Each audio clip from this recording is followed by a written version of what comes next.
Tingnan mo, Ubanito, ang ganda ng panahon, ang sarap maglaro. Oo nga, Bananito, ang saya-saya. Salaluhin mo ang bola, Ubanito. Sige, Bananito, ang saya-saya talaga natin ngayon. Nakakainis naman ng mga to, wala na bang katahimikan dito sa garden na to? Takbo, Ubanito, mukhang sasaktan tayo ni Apple.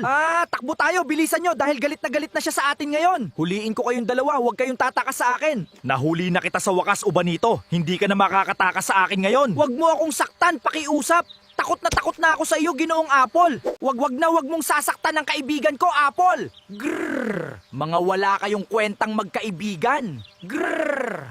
Nakakainis naman yung magkaibigang banana at ubas. Lagi na lang silang nagtatago sa ilalim ng mga dahon tuwing hapon at hindi man lang ako isinasama sa kwentuhan nila. Kuya, tulungan mo ako, nahulog ako dito. Huwag kang mag-alala, kapatid. Hahanap ako ng tulong para mailabas ka natin dyan sa loob ng malalim na butas na yan.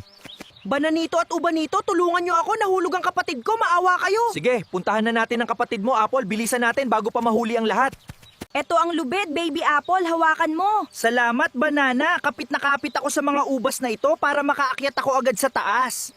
Salamat at ligtas ka na, kapatid ko. Oo, kuya. Salamat sa inyo. Patawarin niyo ako sa mga nagawa kong kasalanan kahit na masama ako pero tinulungan niyo pa rin ako. Wala anuman yun, Apple. Simula sa araw na to, magkaibigan na tayo.